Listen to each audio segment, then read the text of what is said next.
Está no ar a CEO TV, contando mais uma história de sucesso. Hoje nós vamos conversar com Indiara Barbosa, que é vereadora pela cidade de Curitiba. Indiara, é um prazer ter você aqui conosco na CEO TV. Boa noite, Rodrigo. Obrigada. Eu que agradeço, pelo convite e por estar conversando aqui com vocês e com a sua audiência. Indiara, muito obrigado. Um abraço a todos de Curitiba, a primeira curitibana que fala aqui no CEO TV. E esse canal ele tem como propósito contar histórias que inspirem pessoas. E a sua história tem inspirado muitas pessoas, a mudar o rumo da sua vida. Legal. Bom, eu, como você falou, trabalhei numa empresa multinacional de auditoria, na PwC, por quase 14 anos. Então, ia fazer agora, na metade do ano, 14 anos. Eu sou formada em administração e contabilidade. Entrei como trainee e estava atuando como gerente sênior lá. Eu sempre gostei de política, eu falo que desde a época do colégio, estudei no Colégio Estadual do Paraná, aqui em Curitiba, e já me interessava por política. Antes até de fazer administração, eu comecei a fazer ciências sociais, aí acabei mudando de curso, fui para administração, mas eu sempre gostei também de trabalho voluntário, Então, quando eu era criança, adolescente, fui escoteira, já me envolvi bastante na igreja, nas atividades da igreja, e por último, na própria empresa, eu também, além da parte técnica, eu coordenava a área de responsabilidade corporativa do escritório. Então, eu sempre tive essa vontade de fazer alguma coisa de útil para a sociedade, de contribuir para a sociedade, Até que eu percebi que a política é uma forma de fazer isso de forma mais significativa, Você pode atingir mais gente através da política. E aí, por isso, eu me aproximei do partido que eu tô, que é um partido que eu acredito muito nas ideias, e eu pensava, um dia eu vou entrar para a política, achava que ia ser mais para frente, quando eu fosse mais velha, quem sabe depois, que eu me aposentasse lá na frente, mas aí acabou surgindo lá em 2018 o convite para ser candidata a deputada federal na época. Então, o partido precisava de candidatos, e aí falaram, poxa, Indiara, se você tem essa vontade, vamos lá, a hora é agora, a gente precisa de gente nova, gente competente e vamos lá. E aí não foi uma decisão nada fácil, porque eu tinha uma carreira em ascensão, tinha objetivos de carreira, mas eu, por outro lado, esse compromisso, assim, de pensar, poxa, eu posso contribuir, também sou mãe, tenho um filho, agora ele está com 7 anos, mas eu pensava muito nisso, eu quero trabalhar por um país melhor para ele, para as futuras gerações, e às vezes a gente reclama muito dos políticos, não tô satisfeita, os políticos que tem aí não me representam, mas não adianta só reclamar, a gente precisa fazer alguma coisa se a gente quer mudar. E eu falo que foram algumas noites sem dormir aí, pensando nesse desafio para tomar essa decisão, mas essa vontade de tentar melhorar, eu tenho também vários amigos da auditoria que foram para fora do país, que se mudaram para a Europa, para os Estados Unidos e que não voltam mais, que estão lá. E eu também já tive essa vontade, mas por outro lado eu pensava, poxa, minha família está aqui, eu quero que meu filho cresça aqui, viva aqui, mas a gente tem que tentar melhorar a nossa cidade, nosso estado, nosso país. Então foi essa motivação que me fez daí ser candidata lá em 2018, pela primeira vez, consegui também pegar uma licença não remunerada do trabalho, que foi uma coisa inédita também, nunca tinha acontecido, e fui candidata, fui a mais votada para deputada federal do partido, no estado do Paraná, mas não fui eleita, então bati na trave, voltei para o trabalho, e aí, novamente, fiquei com essa ideia de poxa, eu ainda posso fazer alguma coisa, eu tenho que aproveitar também esse capital político que eu construí, e aí por isso que eu decidi ser candidata a vereadora em 2020, e acabei conseguindo aí ser a vereadora mais votada aqui em Curitiba, mais votada da capital, que foi a primeira vez que uma mulher também conseguiu ser a vereadora mais votada, Então foi assim que eu cheguei aqui na Câmara. Então, isso foi inspirador aí para várias mulheres aí de Curitiba. Você falou que veio de escola pública, E isso é uma inspiração. A nossa redação trouxe aqui um dado, foi 12.147 votos, E quais foram as estratégias que você utilizou para ser a vereadora mais votados em Curitiba aí nesses tempos de redes sociais.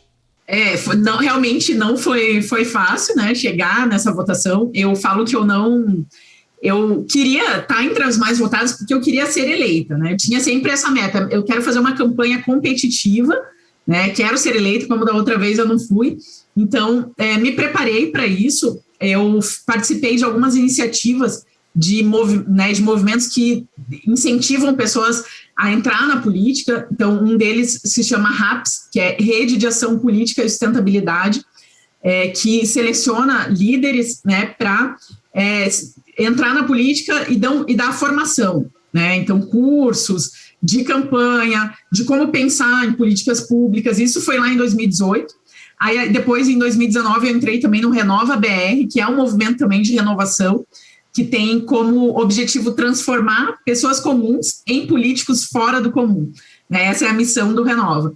E também eles dão vários cursos de campanha, de como montar uma campanha, de como conseguir arrecadação, captação, montar uma equipe, e também pensar em políticas públicas baseadas em evidências, né? A gente fala que a gente não quer, hoje até, aqui na sessão, eu estava falando muito nisso, a gente não quer simplesmente propor projetos de leis por propor, né? A gente sabe que o Brasil é um dos países que mais tem leis no mundo, né? Tem milhares, né, milhões de leis, de legislações, e muitas delas que não funcionam, né? Então, o nosso objetivo não é esse, é o contrário, né? É justamente tornar as coisas mais simples e propor leis efetivas, né? Então, nesse curso, no Renova, eles também dão esse tipo de treinamento, fazer políticas baseadas em evidências e tal. Então, ou seja, me preparei bastante, né? Eu falo que não tem segredo, quem quer ter uma campanha vitoriosa e tudo, eu sempre cito 3 principais fatores que me levaram a chegar lá, né? Que é trabalho, então não tem segredo, você tem que trabalhar muito, planejamento, né? Eu comecei a planejar minha campanha mais de um ano antes da eleição, reuni um grupo de voluntários, de pessoas que queriam me ajudar, e a gente se reunia à noite, eu chamo de conselho estratégico, né? Então, eles me ajudaram a planejar minha campanha, a planejar a estratégia de campanha. Toda semana, toda quinta-feira à noite, lá a gente se reunia e planejou tudo. E sonhar alto, né, também. Então, eu brinco que quem sonha em mudar o país, em melhorar a política, quem sonha que dá para fazer política séria no Brasil, já está sonhando alto, né? E a gente sonha isso, e sonhou também que ia ser eleito, que ia ser uma das mais votadas, que mesmo sendo uma pessoa de fora da política, sem ser filha de político, né, sem ter sobrenome político, que é muito comum no Brasil, sem ter dinheiro, e sem ser uma pessoa conhecida, que também aqui no Brasil é muito comum isso, né? Pessoas conhecidas que estão na mídia, repórter, enfim, pessoas famosas, têm maior facilidade para ser eleitos. E eu não tinha nada disso, né? Ainda sou contadora é tímido, né? Fica lá atrás do computador, né? Fazendo auditoria, e mesmo assim sonhei alto e alcançamos, né? Então, acho que esses são os 3 principais fatores, e que, de certa forma, essa parte de trabalhar bastante, a gente aprende também bastante na auditoria, né? Você também, que já trabalhou, né, na auditoria, sabe disso. Você que veio com a maioria da sua carreira, né, com mindset de auditoria, isso influenciou para você fazer uma pauta para o seu governo? Quais são as principais pautas do seu governo? Legal, com certeza. Então, as minhas 4 principais pautas na campanha, uma delas é a fiscalização, outra empreendedorismo, educação básica e inovação. Então, quando a gente fala de fiscalização, isso está, inclusive, na Constituição Federal, que esse é um dos principais papéis do vereador, fazer a fiscalização financeira, contábil e orçamentária do município. A Câmara de Vereadores é responsável por isso. E a gente sabe que aqui no Brasil, isso não é só Curitiba, é o Brasil inteiro, os vereadores não dão muita importância para isso. Então, eles só veem o papel legislativo de propor leis, aí ficam pensando em leis mirabolantes lá, né, para propor, e se esquecem dessa pauta de fiscalização, que é responsabilidade deles, né, e pouquíssimos têm formação para isso, né, na área de finanças, de contabilidade, e é justamente a área que eu venho, né? Então, o que eu fazia nas empresas era fazer auditoria, avaliar a contabilidade, as demonstrações financeiras, e então eu coloquei como principal pauta fazer a fiscalização financeira, contábil, orçamentária do município. Essa foi a principal. como que a gente pretende colocar isso em prática, né? Fazendo um projeto de auditorias recorrentes, que a gente seleciona as principais áreas do município para auditar a cada 3, 4 meses, para verificar no detalhe.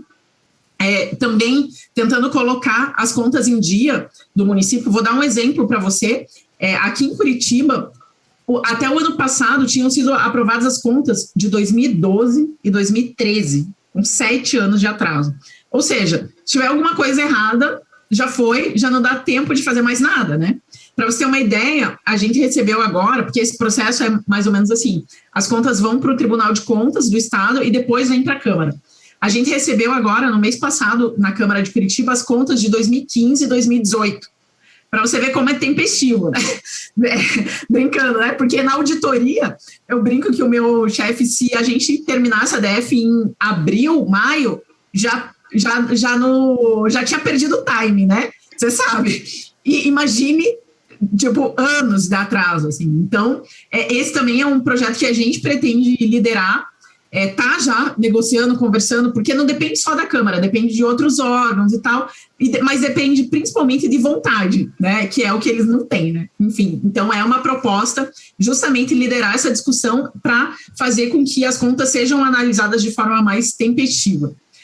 Outro ponto também que a gente bate bastante é na parte do compliance, controles internos, né? Então, isso é uma coisa que eu via bastante nas empresas e no setor público. Ainda está bem incipiente essas iniciativas, então a gente também vai implementar tanto no mandato quanto no setor público essas iniciativas de compliance. Quando a gente fala de empreendedorismo, falando rapidamente, a gente quer que a gente sabe que no Brasil o ambiente de negócio é muito complicado, né? As pessoas que empreendem, que tomam riscos e montam a sua própria empresa, enfrentam muitas dificuldades, carga tributária gigantesca, né? Eu também já fui pela empresa fazer trabalhos fora do país e a gente sabe que o Brasil é um dos que tem maior dificuldade no mundo, né? Tá nos piores lugares dos rankings do Doing Business, a quantidade de horas para calcular e pagar impostos, enfim, a gente tem que melhorar muito nesse aspecto. Então, como legisladora, como vereadora, também pretendo trabalhar nisso, em desburocratizar, diminuir burocracia, tentar simplificar a carga tributária, para que o empreendedor consiga empreender, gerar emprego, gerar renda, que é quem é responsável, né? O governo não gera emprego, são os empreendedores, né? E o outro aspecto é a educação básica. Então, eu acredito que a única forma de a gente realmente melhorar o país é através da educação, e a educação básica é competência do município. E, por último, inovação também, né? Então, a gente também quer fazer um mandato mais moderno, com práticas de gestão da iniciativa privada.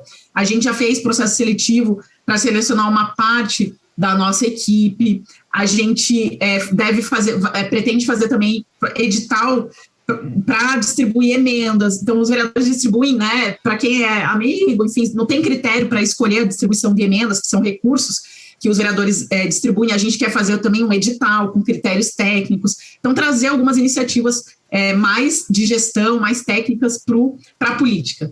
Natural que você, por muitos anos sendo auditora e aplicando práticas de compliance em várias multinacionais, isso esteja no seu DNA. Então agora você do outro lado, representando o povo na gestão pública, como você tem aplicado essas práticas de compliance que você praticou durante toda a sua carreira no seu gabinete? Então essa foi uma das primeiras iniciativas que a gente fez, né? Primeiro de tudo, a gente fez um treinamento com a equipe. Então, a equipe, assim que começou os trabalhos, a gente primeiro se reuniu, fez uma imersão, fez um planejamento estratégico, e aí já começou a passar essas ideias de compliance, né? E o que significa compliance, o que significa controles internos, código de conduta, melhores práticas, né? Quando a gente também está na política, assim como na auditoria a gente se preocupa com a segurança da informação, né, e tem aqueles treinamentos lá, no gabinete também isso é muito importante. Então a gente começou já com treinamentos para trazer esses conceitos para a equipe, né? Algumas pessoas já tinham esse conhecimento e outras não. Então primeiro foram os treinamentos. logo em seguida a gente está fazendo até, a gente começou, né, fazer uma análise de riscos, então analisar todos os riscos que estão relacionados com o nosso mandato, né, o mandato da bancada, inclusive, também. Aqui em Curitiba a gente conseguiu eleger 2 vereadoras, né, e aí a gente forma uma bancada e a gente também está trabalhando muito em conjunto, a gente ganha eficiência trabalhando dessa forma, né, e aí a gente começou a fazer uma análise de riscos, então fez entrevistas com as pessoas, começou a construir mesmo o painel de riscos, né, avaliando o nível do risco, a probabilidade de ocorrer, se ocorrer, qual o impacto, se é alto, médio, baixo, né, então tudo isso a gente está implementando no mandato, avaliando os riscos da bancada. Aí a gente também está avaliando construir um código de conduta, nesse momento, em paralelo ao gabinete. Isso também está sendo discutido na Câmara de Vereadores, então eles também estão implementando na Câmara, e aí por isso a gente também está avaliando, por exemplo, o código de conduta, né, que já existe na Câmara e vai ser divulgado, ele atende às nossas necessidades, então a gente pode usar ele para o gabinete ou a gente vai fazer um próprio do gabinete. Então a gente está avaliando tudo isso dentro, né, quando a gente diz interno, né, dentro do nosso mandato e da Câmara de Vereadores. Mas a gente entende que é muito importante essa cultura de compliance dentro do gabinete. A cidade de Curitiba, existe alguma iniciativa para estruturação de um programa de compliance? Sim, existe. Então, o prefeito atual, ele já vinha de um mandato anterior e na legislatura anterior ele já tinha proposto um projeto de lei para implementação de compliance no município e um projeto de lei também para a implementação da Controladoria Geral do município. Aí, nesse momento, agora, estão em tramitação esses 2 projetos. Aquele que prevê a implementação de controles internos, compliance, está sendo discutido. Outros vereadores também já tinham proposto projetos nessa linha, e agora eles estão juntando os projetos, né, para que seja feito um projeto melhor. A gente também, como a nossa pauta está propondo melhorias nesse projeto, e é um projeto bom, e acho que vai melhorar bastante esse tema de compliance no município. E em relação ao projeto da Controladoria Geral do município, ele está suspenso temporariamente porque na pandemia não é permitida a criação de novos órgãos, novos cargos, né? E aí ele previa essa implementação. Mas a gente está discutindo sim, a gente entende que é um tema muito relevante para o município e pretende contribuir aí com o nosso conhecimento na área. Então aqui nós chegamos, Inhara, aqui na nossa rota de colisão aqui da nossa entrevista, e a gente vai passar agora para você as suas considerações finais. Legal, obrigada, Rodrigo. Acho que foi bem bacana a conversa, né? Acho que as considerações finais que eu deixo, assim, e era um dos meus objetivos ao entrar para a política também, né? Eu acredito muito que a gente precisa de pessoas mais bem formadas, com experiência, inclusive na iniciativa privada. Essa também foi uma motivação para ter entrado na política, né? Eu acredito que com a minha formação acadêmica e com a minha experiência profissional, além de 2 faculdades, também tenho MBA, pós-graduação, especialização, e acredito que com isso eu posso contribuir para a política do meu município. E acredito que a gente precisa cada vez mais de gente assim, com formação, para que a gente consiga melhorar a cidade, melhorar o país, né? Às vezes eu cito como exemplo o que aconteceu comigo quando eu contei na empresa que eu seria candidata. Aí um dos meus colegas falou assim para mim um dia, né? Falou, Indiara, quando você veio falar que ia ser candidata, eu falei assim, meu Deus, ela tá ficando louca, né? Por quê, né? Que coisa maluca, assim. E aí depois ele percebeu, assim, que, poxa, acho que ela tá certa, né? E a gente precisa de mais gente assim também na política para que a gente consiga mudar. E aí ele falou de um exemplo que é um videozinho do TED, indico aí para todo mundo para assistir. O título é Como Começa o Movimento. E nesse videozinho, primeiro um cara começa a dançar, que nem maluco, assim, e aí as pessoas começam a olhar para ele estranho e tal, e daqui a pouco vem outras pessoas e começam a dançar, que nem ele, tipo, que nem um maluco, assim. Aí a multidão que está ali em volta, daqui a pouco todo mundo se empolga e começa a dançar também, né? E esse meu colega falava isso, né? Quando você falou, eu pensei, você está ficando louca, mas daí eu percebi que não.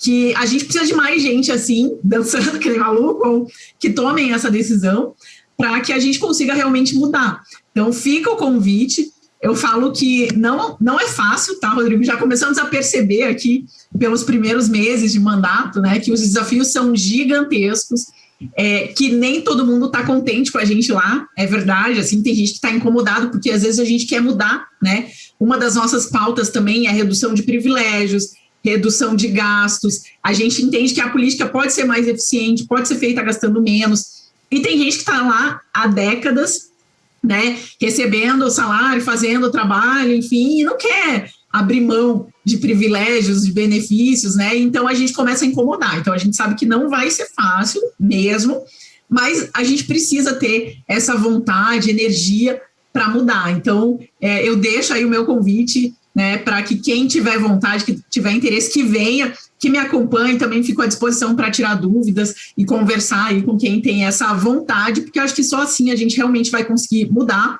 construir, né, cidades, estados e um país melhor que a gente tanto quer. É isso. Indiara, obrigado pela sua participação aqui na CEO TV. A nossa audiência não é só formada de CFOs e CEOs, o nosso conceito é todo mundo que quer se inspirar em alguém e governar a sua própria vida e ser CEO das suas próprias ações, como você foi. Então você está de parabéns pela sua exposição. O Brasil precisa de políticos como você, primeiro com formação, sabendo o que está fazendo, com planejamento, né? E com técnica, sobretudo contábil, né? E foi um prazer conversar com você aqui, dividir com vocês. Vocês podem mandar as perguntas aí para a Indiara aqui no vídeo. Também não se esqueçam aqui no nosso canal de prestigiar, de continuar ativando o sininho, dando o joinha do like, façam perguntas para a Indiara, né? Então, você está no lugar certo. Então, Indiara, mais uma vez, parabéns, uma boa noite para você e espero que nos encontramos em breve aqui em outras oportunidades. Grande abraço a todos aí de Curitiba. Tá aí. Muito obrigada, foi um prazer. Tchau, tchau.